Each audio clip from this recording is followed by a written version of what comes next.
City Council, please stand for the Pledge of Allegiance. I pledge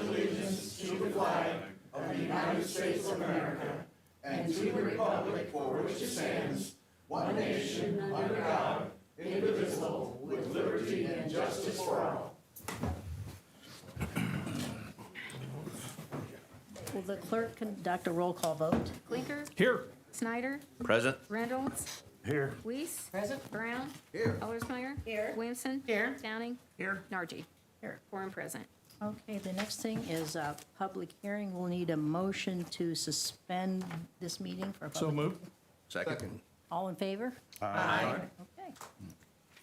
Ordinance 2025-12, an ordinance for an additional appropriation in the Park and Recreation Operating Fund, number 2040. Okay. Is there any public comment on this ordinance? Any public comment? Move to Okay, reconvene. A motion to reconvene? Move to reconvene. Second. Okay, all in favor, say aye. Aye. Opposed? Okay.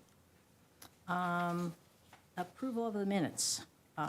Does anybody have any questions or concerns about the minutes from the April meeting? I move to accept the minutes as read. Okay. Second? All in favor, say aye. Aye. Aye. Okay. Reports of city offices on file in the city clerk's office. Renewal department, you usually read that. Renew Department Monthly March, Fleet Maintenance Monthly March, Climate Action Plan 2024 Annual Report, Lafayette Police Department 2023 Annual Report, and Parks and Recreation 2024 Annual Report. Okay, and those are on file at the clerk's office, or you can see them online also. Is there any presentation of petitions and communications? There are none? Presentation and disposal of claims? There are none. Okay. Now we're going to ordinances for second reading. Ordinance 2025-12. An ordinance for an additional appropriation in the Park and Recreation Operating Fund, Fund number 2040. Okay, Mr. Brown? Madam President, I move that we hear and approve ordinance 2025-12 on second reading. Second. Okay. Mr. Deal? Hello, Jeremy Deal, City Controller. Madam President, ladies and gentlemen of council, this is the second reading of this ordinance, which is an appropriation request for the Parks Department to spend an additional $82,000. The additional appropriations requested solely for capital asset expenditure and is to enable the acquisition of 2 new trucks. The Parks Department early in the spring recognized that they had some trucks with irreparable issues, so rather than invest more maintenance into them, we decided to replace them with new acquisitions. The Park Board met on April 21st and gave its approval for this additional appropriation as well. The Park Operating Fund has adequate resources, so this is not going to be an impactful measure for the Parks Department. And we also expect reimbursement from the Parks Foundation for one of these vehicles, which even lessens the matter. I respectfully ask that you approve this additional appropriation request for $82,000. Are there any questions or concerns from the council about this? Any from the public? Hearing none. Let's have a roll call vote on ordinance 2025-12. Blinker. Aye. Snyder. Aye. Reynolds. Aye. Weiss. Aye. Brown. Aye. Ellersmeyer. Aye. Williamson. Aye. Downing. Aye. Ordinance passes 8-0. Okay, next one is ordinance 2025-13. An ordinance to amend ordinance 2024-47 and ordinance fixing the salaries of appointed officers and employees of the city of Lafayette, Indiana for the year 2025, excluding the sworn protective occupation and law enforcement members of the police and fire departments. I move for passage of ordinance 2025-13 on second reading. Second. Good evening, City Council. Andy Milam, IT Director. Just requesting this move from an employee from the LPD Department to the IT Department.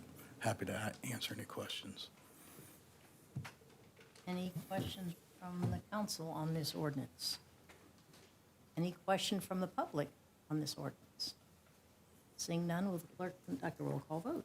Blinker. Aye. Snyder. Aye. Reynolds. Aye. Weiss. Sorry. Aye. Brown. Aye. Ellersmeyer. Aye. Williamson. Aye. Downing. Aye. Thank you. Ordinance passes 8-0. Okay, ordinance 2025-15. An ordinance amended Chapter 4.06 of the Lafayette Municipal Code regarding the Lafayette Farmers Market. Mr. Move we Flinker? hear ordinance 2025-15 on second final reading. Second. All right, you have in front of you on second reading a bit of a cleanup ordinance for a farmer's market ordinance. It does a couple of things. One, it does update the definition of farmer's market to allow that vendors can sell crafts. That actually has been taking place for several years, so we're getting the language of the ordinance to match that.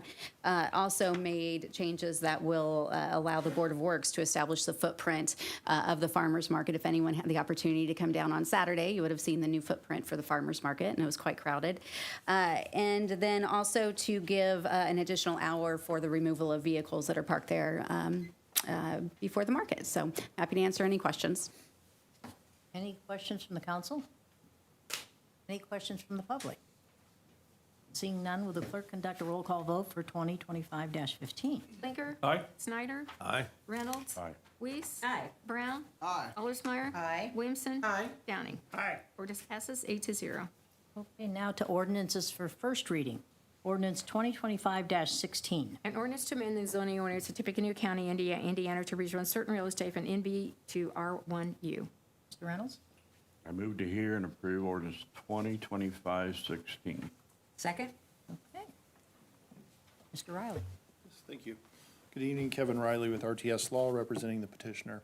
As mentioned, this is a request to rezone property at 1511 Cassuth Street from NB to R1U. This was formerly a law office, and the petitioner purchased the property recently with the idea of rezoning it and using it as a residential rental. We initially filed this as to rezone to R1B, but we talked to area plan staff after we filed it and decided that R1U made more sense because of the small size of the lot. So that's why there was the adjustment. The areas north and south of Cassuth are both zoned residential, so we think this is appropriate for that area. We received a favorable recommendation from staff and from the Area Plan Commission, and we request your approval. Happy to answer any questions you have. Okay, anybody in the council have questions? We approved this area plan and supported the city. They walked through this with us, and it looked like a good move. Anybody from the public have questions or concerns about this ordinance? Seeing none, will the clerk conduct a roll call vote on ordinance 2025-16? Blinker? Aye. Snyder? Aye. Reynolds? Aye. Weiss? Aye. Brown? Aye. Allersmeyer? Aye. Williamson? Aye. Downing? Aye. Ordinance passes 8-0. Okay, next is ordinance 2025-17. An ordinance authorizing the city of Lafayette, Indiana to make and fund a forgivable loan and authorizing and approving other actions in connection therewith. Okay, Mr. Brown? Madam President, I move that we hear and approve ordinance 2025-17 on first reading. Second? Okay. Okay? Are you speaking, or- I will speak, and actually, the developer, John Teeble, is in the back of the room, and he is going to get us kicked off with telling us a little bit about the project, and then I will talk about the ordinance itself.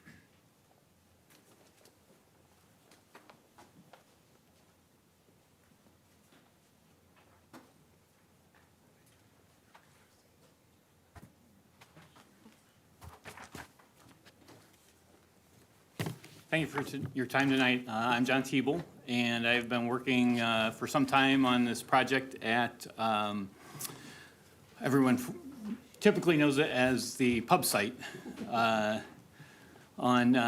between 4th and 5th Streets near Union. And we're planning a 36-unit townhome development there. All the procedural aspects of the development have been approved. And I have asked for some assistance with some of the development costs, which includes vacating the alley and putting in some underground storage and the engineering, moving some gas lines, putting in new water lines.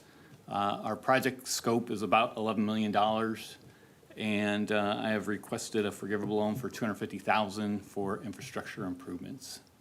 Happy to answer any questions about the development that you may have. The utilities that I see there in the middle, they get buried when we vacate the alley, you'll be able to. Yes, yes, and the poles will, a big portion of this request is related to the Duke poles, Okay. and which they don't do that. so we have to do that. Gotcha. Okay. Are there any other questions or concerns if you want to talk about Yeah, them? I'll talk about the ordinance. Thank you, John, for talking about the project. The ordinance in front of you, as John alluded to, the city would like to offer a $250,000 TIF forgivable loan to help support the project and the infrastructure costs that were laid out.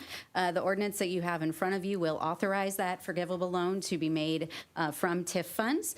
The $250,000 can be drawn down by the developer in 3 installments. First, when the property is purchased and cleared, 50%, second installment when 50% of construction is completed, and then finally upon an issuance of the certificate of occupancy. Upon the completion of the project successfully, the $250,000 loan will be deemed forgiven. Okay. Here? Ladies and gentlemen of the council, just want to show the support for this project. As you know, Mr. Teeble has worked with us on many other projects, infill projects in the community that have been incredibly successful. This is a lot that we've been working to develop to get it just right for the neighborhood also. It's very important. So these are owner occupied, and you probably remember that he took down a couple other houses that were in very poor condition adjacent to this location.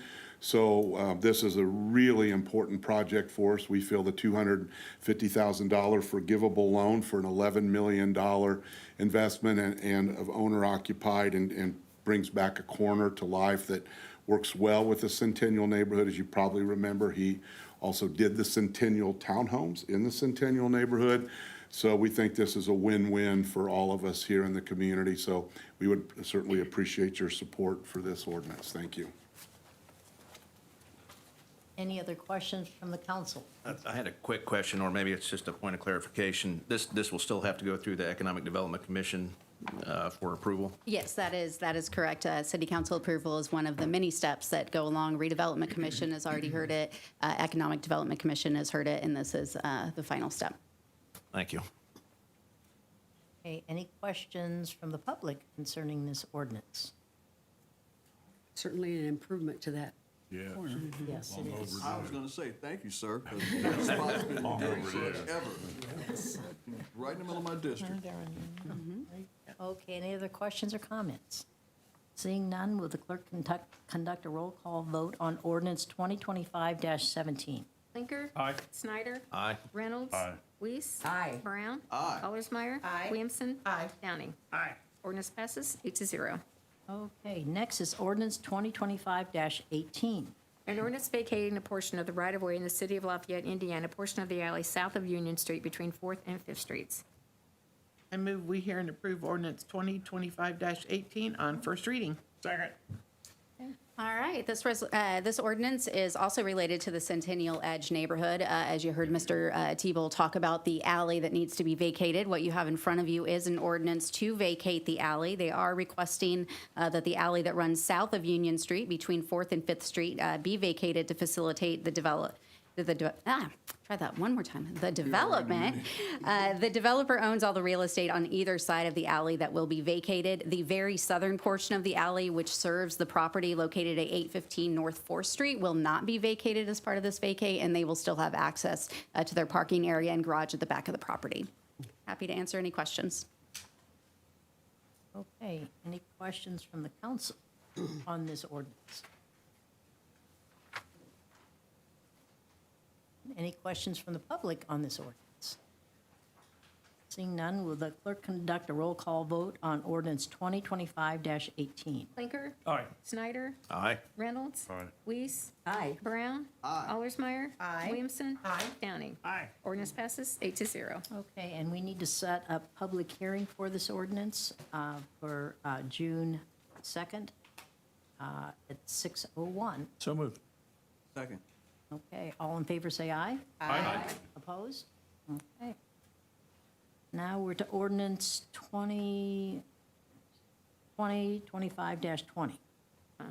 Oh, no, wait.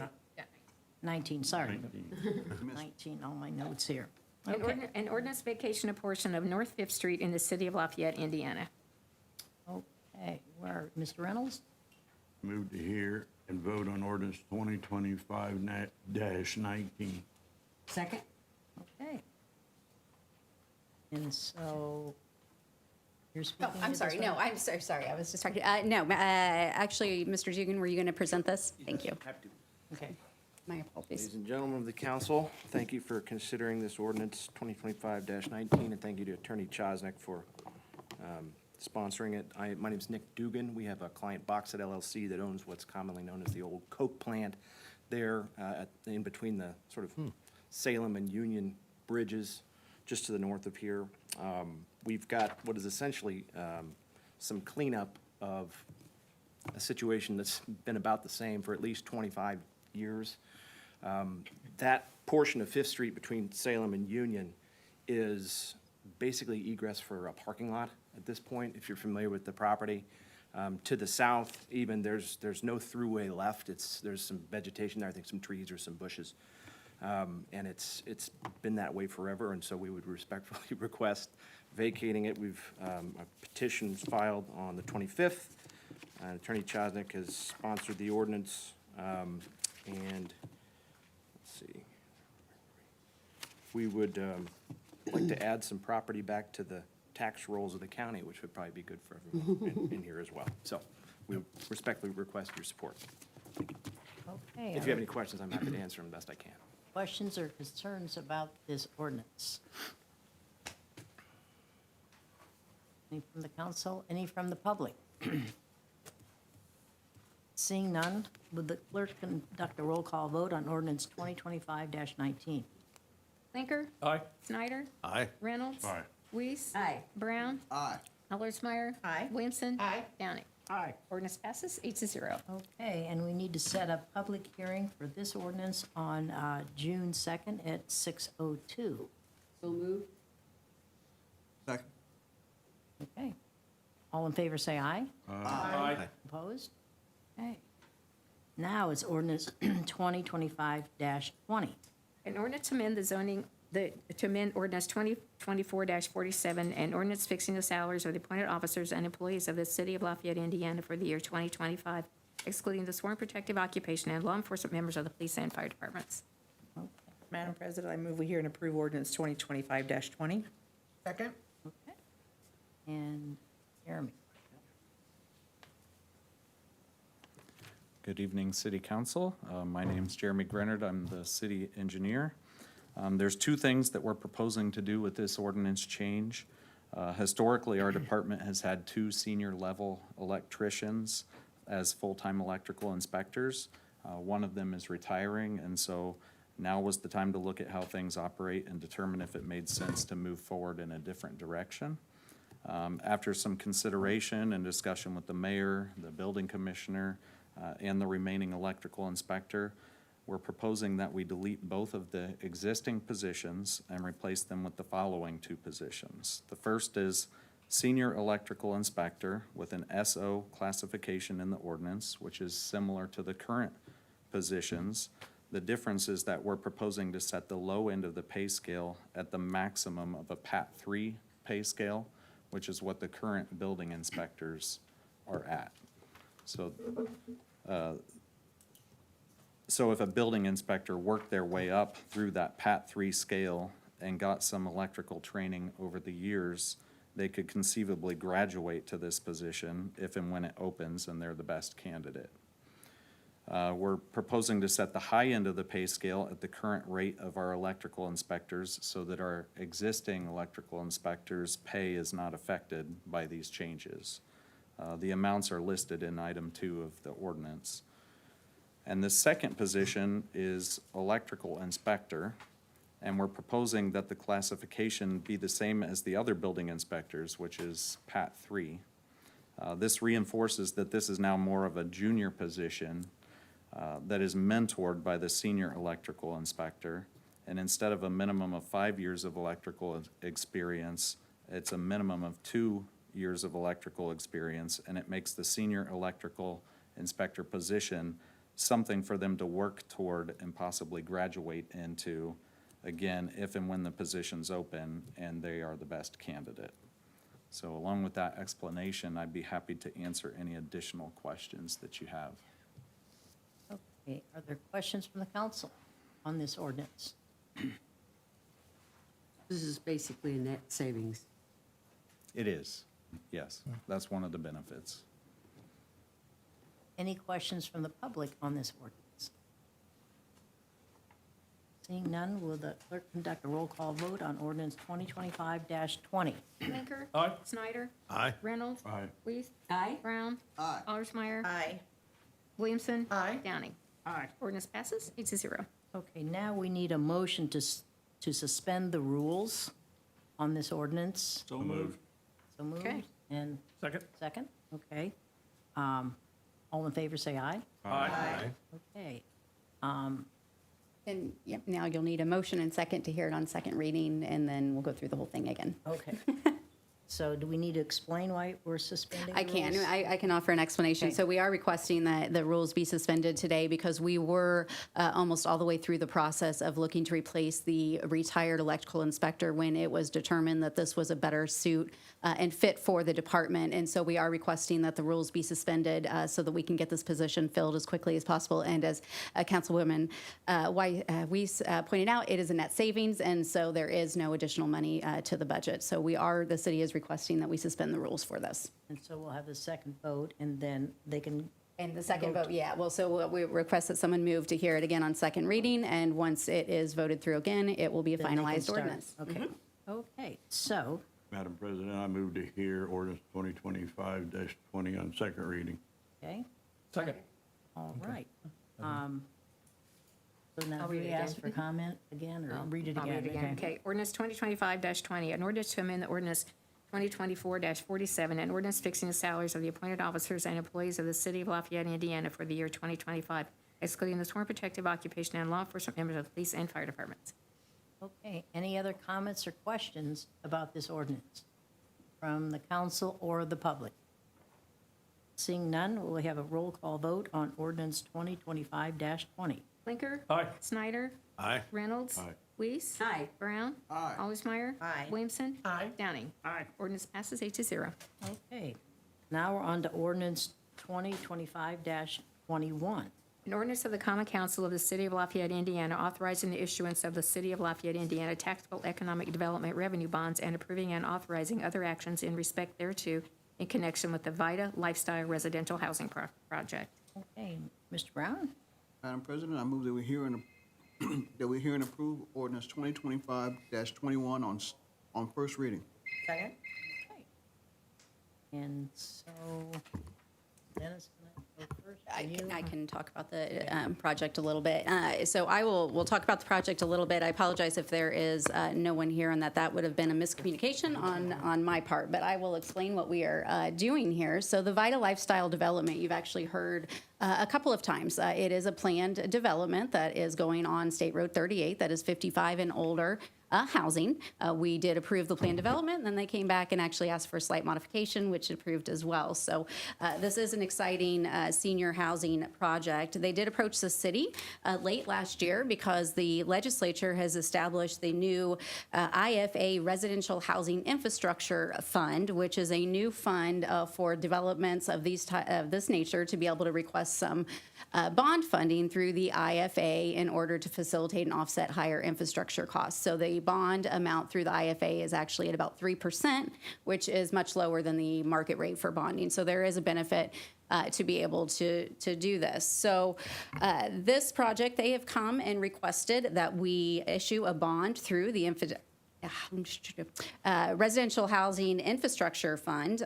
The bond amount that is being requested is $2.252 million. The bond payments will be paid through the TIF that is generated from this project when it is completed, and then there will be a taxpayer agreement, which you're used to saying, so that the developer, if the TIF is not sufficient in order to make that bond payment, the developer is required to make a payment so that none of this money is coming out of the city's coffers other than the TIF project, and then the developer will be responsible for the rest of it. And this is, and I know the mayor stand up, and I'll let him talk about the project at once, but I will say that this project, one of the things that when we were getting into it that really interested us in this project is it's actually a mixed income housing project. So it is a combination, it's a total of 189 units, and it is a combination of market rent and then anywhere from 40% to 80% AMI, and so a division of different rates. And that's a very exciting product for us to see, and when we were really informed of the nature of that, we wanted to be able to help facilitate get this project going. Okay. See, you didn't need anybody to come, did you?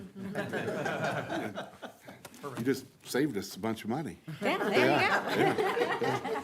Paying travel costs. So Jackie gave a very good explanation of it, ladies and gentlemen of the council. We are excited about it. As you know, we've worked hard to create affordable housing opportunities in our community for seniors. As you know, we're partners on the Snowy Owl development.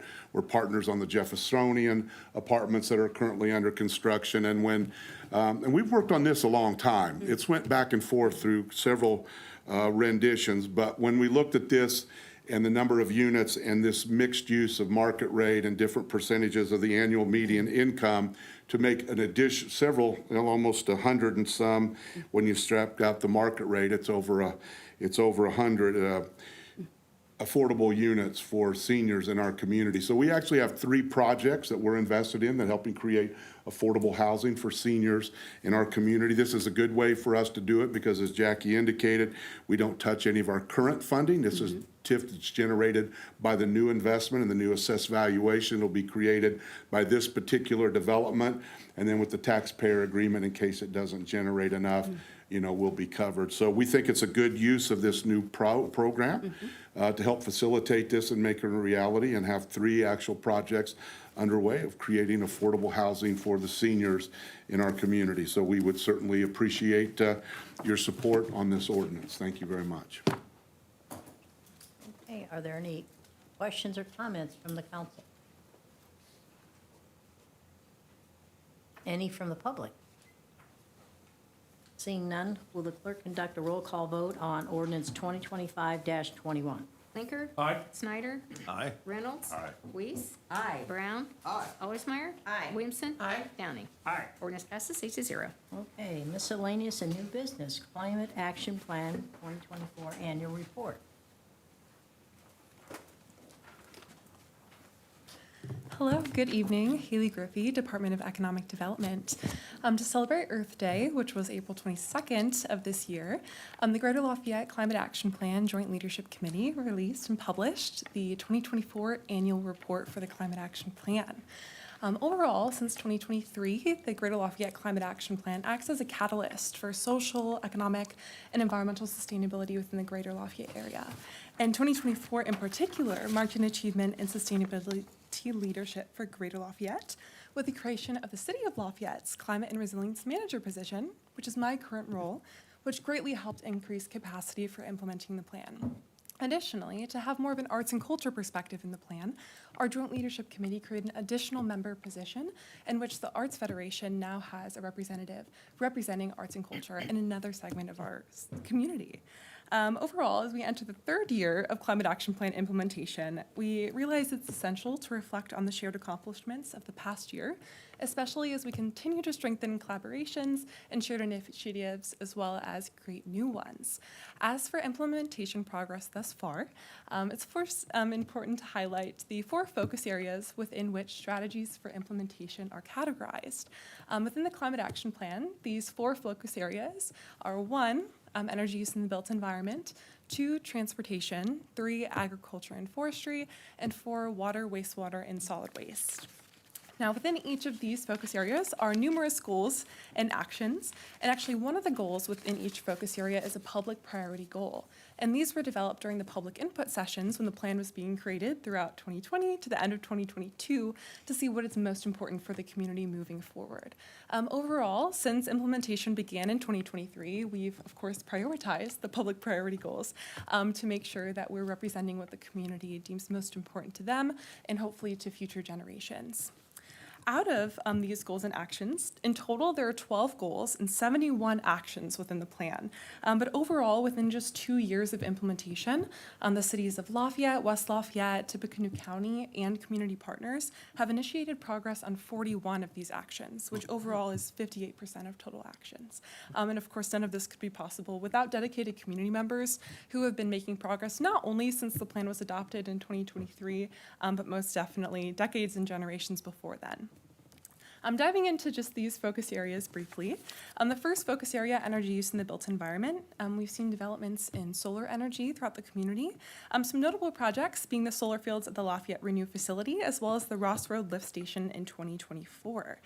We've also held public education and outreach campaigns on energy consumption and building efficiency, not only through social media platforms, but also in partnership with the national nonprofit Solar United Neighbors, who help to provide information sessions not only around energy efficiency, but also in solar development. This past year, they've really focused on development for rural, nonprofit, and small businesses, especially to lower and reduce energy costs and ensure energy independence for those that can be less resilient when it comes to grid outages.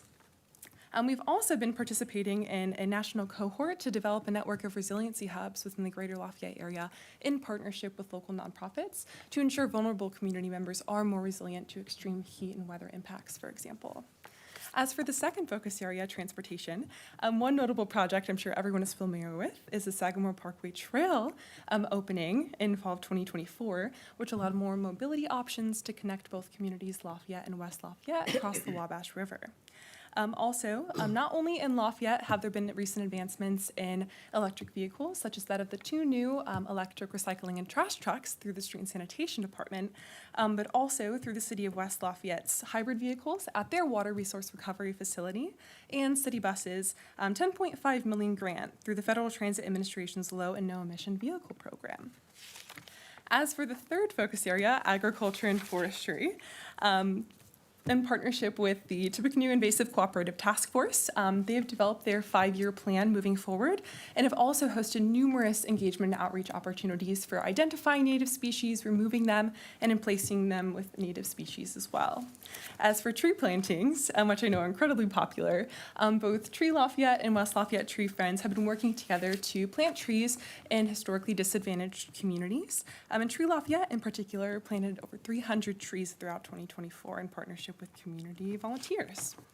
As for a really innovative community initiative, that is EdMaps, which is EDD Maps, in partnership with the Tippecanoe Invasive Cooperative Task Force. They've been working with community volunteers, also known as citizen scientists, to go around the community and actually learn about and map invasive species so that that data can then be used for later cleanup days with larger community volunteer groups.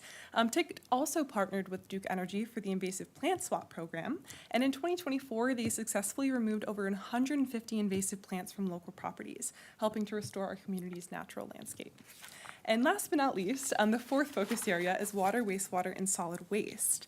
A lot of work has been catalyzed through the Tippecanoe County Solid Waste Management District, of which we've partnered with also Purdue University to develop a working group for a county waste strategy to see what that might look like in the future and to make sure that we're all kept updated with changes that might happen to recycling updates and ensure just a stream of knowledge and information can continue throughout each community. We've also had e-waste education initiatives throughout the community. We are actually one of the only communities in the state to now offer a vape disposal program, which allows us to effectively and safely dispose of lithium batteries within vapes.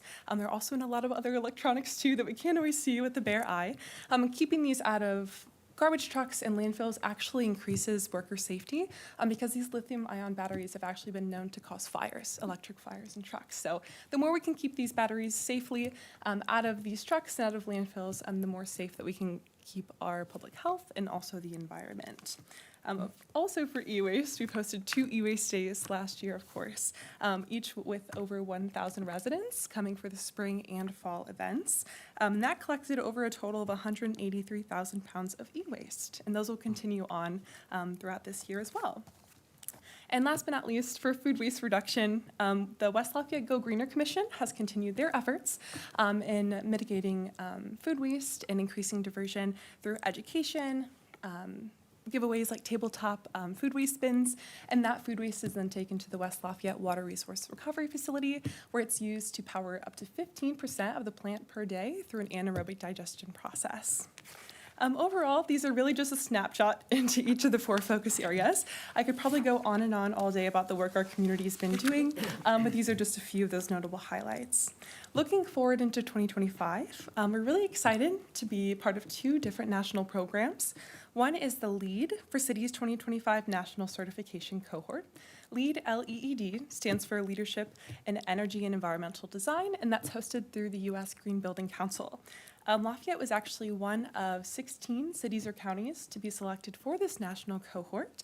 And through here, this national cohort will be able to benchmark our sustainability initiatives against other communities who are kind of leading the charge throughout the U.S., ensure we aren't reinventing the wheel, and to continue moving forward so that we can manage what we measure. Also, we were one of 19 communities in partnership with West Lafayette to represent the Greater Lafayette area to be selected into the U.S. Environmental Protection Agency Sustainable Communities Accelerator Network. And within this network is where we're working with other communities across the U.S. to help advance resiliency hubs. Overall, we are hopeful for federal funding, specifically one of the conditional awards that we received, which is the Energy Efficiency and Conservation Block Grant, through which we've applied to do government-owned building retrofits, audits, as well as potentially workforce development opportunity within the community. From this, we've heard some updates. It's currently on pause, but we're hoping that some of those funds will still be available toward the end of the year to kick off the program. Also moving forward, just more locally, a few events coming up that I'd love to highlight. One is Bike to Work Day on Friday, May 16th at 8 a.m. And that will be happening at the Myers Pedestrian Bridge. And then also our annual event, Green Fest, to celebrate the plan as well as all things green within our community, is taking place on Saturday, June 7th from 8 a.m. to 2 p.m. at Reilly Plaza. So we hope to see you there if you're able to attend. And overall, again, I just wanted to recognize and thank community partners and city staff that have made this work possible throughout the last year, and before that, by many decades. And with that, I would be happy to answer any questions that you might have, and thank you for your time this evening. Do you still have, sorry, Go ahead. the state grants that were given to communities for the invasive plants, is that still in with the budget, or did it get cut? Yeah, I think with state grants for removing invasive plants, a lot of those funds go through the Wabash River Enhancement Corporation, as they're typically the host. I know one of those large funds is the 319 grant that's used for urban and rural community members to do like invasive removals, especially for rural community members. It's focused on like sustainable farming, any like cover crops, et cetera. So actually, I know this year we're trying to kind of get rid of a lot of that rural funding. So if you know any farmers who may be interested in cover crops, that 319 grant is still available for rural communities. We just finalized the selection for urban communities. And for right now, looking forward, we're still trying to pursue whether or not that grant opportunity will be available in future years. But right now, I think we're just focusing on combing through those numerous applications from community members and allowing those funding to go through for this year. Okay, so those have not been picked yet? The funding has not been allocated yet for those community members who have applied, yeah. Any other questions from the council or the public? Thank you so much. Yeah, thank you for your time. Okay. I'd just like to say she's doing a great job, if you couldn't tell. Absolutely. I could tell she wasn't reading anything, so she knows it. Yeah, right. Okay, reports of standing committees. Any reports? Okay. Reports of special committees. Reports by the mayor. No, ma'am. Okay. Reports of council members. Okay. Next is public comment. You can come to the podium. You have 3 minutes to speak. Please state your name and address and be respectful and courteous to all people in the room. Okay. So do we have any public comment tonight?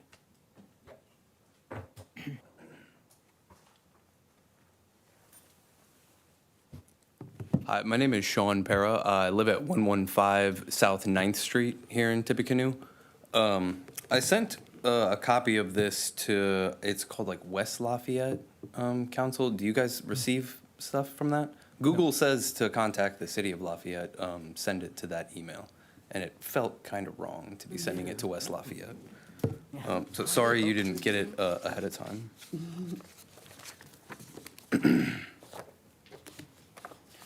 And also, this is addressed to Mayor Rozwarski. Just left, that's fine. I can email him.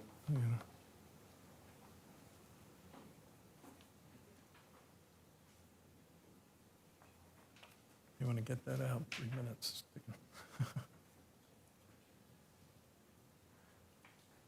Thanks. Sure. Yep.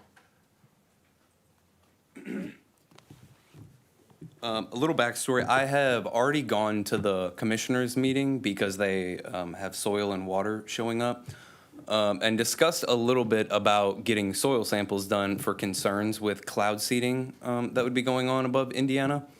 And after I was told that they got a grant for this type of stuff, they could make an exception and I could not pay out of pocket this time for Element Labs up in Fort Wayne, Indiana, to test the soil.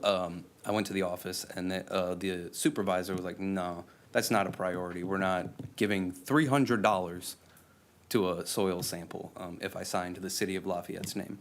So now I am bringing this before you guys. Subject of weather modification, geoengineering, public health, and safety. My name is Sean Parra, and I'm presenting this information to my representatives and my community to spread awareness on the subject of climate change and the dangers of geoengineering. I am a Hoosier born and raised, originally born in Maryville, Indiana, but grew up in Porter County most of my life. I now live in the beautiful county of Tippecanoe, which is why I'm making requests to you here and now for environmental protections. It has come to a great shock to find out 0 counties in this beautiful state have any soil testing programs that include testing for lethal toxins such as heavy metals. My goal with this request is to present my research and hopefully, after further understanding, we can make changes together to Tippecanoe County's governing policy for the betterment of our community. All humans on God's green earth are born with the inalienable rights, which include a direct connection to the sun. A higher power for most, but at very least is a source of energy and dopamine. The most popular religion in America, being Christianity, is a direct descendant of sun worship originating from ancient Egypt. A clear example is the Easter holiday we all just celebrated as a community. Many residents of Tippecanoe shouted with pride, "He has risen, indeed he has risen," after the sun spent 3 days in a tomb dead. This is directly tied to the sun and our celestial sun and its origins from December 25th. The winter solstice, when it's at its lowest point for 3 days. This is when the sun is in a tomb. On the 3rd day, the sun rises. So we can shout with pride, "He has risen, indeed he has risen." If you would like more evidence supporting that the Son of God and the celestial sun are directly connected, please request further data from me. Whether through physical benefits such as vitamins or through spiritual strength, the powerful healing effects of the sun far outweigh the guilt and propaganda we have been fed as consumer citizens. We need to understand that cloud seeding is a direct violation of religious and spiritual freedoms since it doesn't take away peace of mind. In attachment number 1, you'll see I have provided a document from the nasa.gov website that explains the 2 biggest factors that affect climate change are water vapor and aerosols. The subject is labeled the non-CO2 effect because as we talk about the real dangers of water vapor, the word CO2 needs to be peppered in there as propaganda. I would like you to pay most attention to this quote from this document that might otherwise be overlooked. End quote.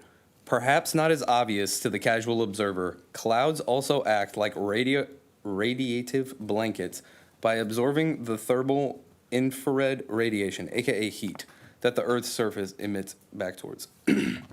Carbon dioxide is not the greatest threat to climate change. It is indeed the agencies that are engineering the weather. CO2 is the breath of life for plants. The more we emit, the more our plants grow. This is supported in studies and statistics that say our green life is growing at a greater rate than ever. I have not provided any source for this because I don't believe anyone on this council is in confusion on the subject of the breath of life for plants would help them grow. So I ask, why is our government attacking CO2 so intensely as the #1 enemy? When we help plants breathe, they return clean air for us. It's only biological harmony. In 2016, Wabash Valley Resources, or WVR, an affiliate of Fibro LLC, acquired a gasification plant near West Terre Haute. And this facility's policy for CO2 is to capture what it emits and inject it underground. This is a $600 million project that has received $11.1 million in U.S. taxpayer dollars per year. Instead of giving them $11.1 million per year in tax money to inject it in the ground, why can we not make requests for captured CO2 to place and release in our parks? Example, Happy Hollow. This is a disgusting waste of taxpayer dollars, as well as a disgusting waste of helpful gases. I believe we can influence anything we set our minds to, such as ArcelorMittal USA in Burns Harbor, Indiana facility has a similar capture procedure that is funded by the DOE for $1.5 million per year. Let's request these resources. You can see the source underneath. There seemed to be some confusion on the topic of chemtrails, cloud seeding, or geoengineering, and if this is even taking place over Indiana skies. The biggest company contracted to cloud seeding in the U.S. is called Rainmaker Technologies Corporation. Please Google the company's name with Indiana in the search, and you will see their Indianapolis location filled with tanker and spraying planes. See attachment 2. In attachment 2, I believe it has the building that they originally purchased, and you're not going to see the actual airport and the tanks. Yeah, Sean, your Yeah, time is up. I would move to suspend the rules and allow me to talk, please. That is not an option for public comment. It's clearly stated on our agenda. It's limited to 3 minutes, but thank you for the information that you provided to the council. They do all have it They'll have it, today. And Haley might be a good resource to talk with her about these concerns. So you're not going to read to the part where I make a motion to make any special requests for soil investigation? Because, like I said, soil and water does not cover this. Climate is doing a great job with bicycle routes, but we have a real health concern with our soil and future generations. So I'm making a motion to either make a new branch of government or make a special exemption for the pay. Thank you and for your coverage. comments today. Thank you for your comments. Anybody else for public comment tonight? I'd like to remind you there is a public hearing this Thursday from 5 to 6 considering the chicken ordinance. So if anyone's interested, you can come Thursday night from 5 to 6 right here. Okay. Move for adjournment. Second. All in favor, say aye.